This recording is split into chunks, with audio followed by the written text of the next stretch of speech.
बिस्मिल्लाहिर्रहमानिर्रहीम नहमदुहु व नुसल्ली अला रसूलिहिल करीम अम्मा बाद रब्बि इश्रह ली सदरी व यस्सिर ली अमरी वहलुल उक़दतम मिन लिसानी यफ़क़हू क़ौली सुब्हानका ला इल्म लना इल्ला मा अल्लमतना इन्नका अंतल अलीमुल हकीम। दीन का मतलब बहुत बड़ा है, बहुत बड़ा है। हमने छोटा सा सर्कल बनाया है, छोटा दायरा बनाया है और उसके अंदर हम दीन के मतलब को समझते हैं। बस यही दीन है, बस यही इतना ही दीन है, उससे ज़्यादा हमारे समझ में नहीं आता। अल्लाह के वास्ते बात पे गौर कीजिए, गौर कीजिए। हमको अपने सर्कल को हमारे सोच के सर्कल को बड़ा करना है, समझ के सर्कल को बड़ा करना है, तो हमारे बात समझ में आएंगी। अल्लाह ताला ने हम तमाम इंसानों की दुनिया और आखिरत दोनों की कामयाबी दीन पर चलने में रखी है, दीन पर चलने में रखी है। ये बात हमारे समझ में नहीं आ रही, आएंगी भी कैसा? दायरे के अंदर ही नहीं जा रही। वो जो सर्कल हमने सोच का बनाया है उसके अंदर नहीं जा रही। अगर कोई बात हमारे से सुन डाले तो फिर ऐसा लग रहा कि ये दीन का हिस्सा नहीं है। जो सर्कल में बैठ गया वो दीन का हिस्सा है और जो बाकी की मालूमात आ रही वो दीन का हिस्सा नहीं है। बस ये समझ लो कि हमको उस सर्कल को बड़ा करना पड़ेगा, बड़ा करना पड़ेगा। दीन इस्लाम के 5 अरकान नहीं है, 5 शुबे है, 5 शुबे है। अगर हम सीरतुन नबी सल्लल्लाहु अलैहि वसल्लम से रहनुमाई लेंगे ना, तो सबसे पहले हमको समझ में आएगा जमा होने की अहमियत। सीरतुन नबी सल्लल्लाहु अलैहि वसल्लम से अगर हम रहनुमाई लेंगे तो हमको जमा होने की अहमियत पता चलेंगी और सबसे पहले धड़ाधड़ फिरका बंदी ख़त्म होगी। हमारे नबी सल्लल्लाहु अलैहि वसल्लम ने एक एक करके जमा करे, यहाँ जमा हो ले अलग अलग हो गए फिरकों के नाम पे। अच्छी तरह से समझिए इस बात को। क्या नुकसान है ये सर्कल बनाने का? ये छोटे सर्कल बना के बैठ गए कि ये दीन है, ये दीन है, बस इतना ही दीन है, बस इतना ही दीन है। इसका नुकसान ये हो गया कि उम्मत फिरकों में बढ़ी, फिरकों में बढ़ गई, उम्मत से फिरका बने।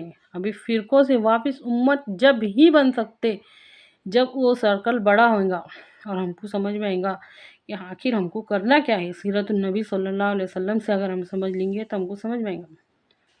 सबसे पहले हमारे नबी सल्लल्लाहु अलैहि वसल्लम ने जमा करे थे अल्लाह के नाम पे, इस्लाम का कानून, इस्लाम का निज़ाम बना के बताए थे।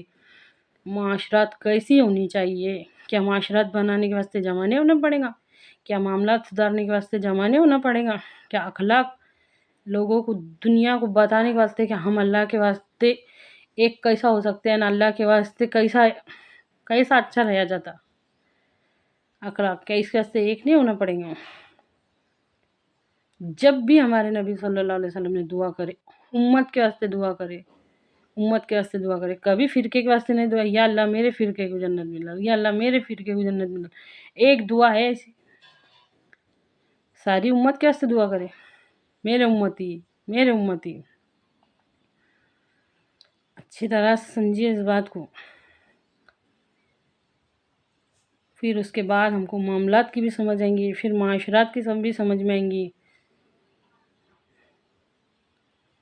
जब हम हमारा सर्कल बड़ा करेंगे, हम हमारी सोच बड़ा करेंगे। और ऐसा नहीं है ना कि ये सिर्फ हमारी आखिरत का मामला है, ये तो हमारे बच्चों की, हमारी नस्लों की समझ का मसला है। उनकी सोच बनानी है, उनको समझ देनी है, तो खुद पहले तो हमको समझना पड़ेगा ना। हम दुआ करते ना या अल्लाह क़यामत तक के आने वाली नस्लों को दीन पर चला, तो आज अगर हमारे सामने वो सब बातें बंद हो जाएंगी तो क़यामत तक कैसी नस्लें चलेंगी। अच्छी तरह से समझिए इस बात को।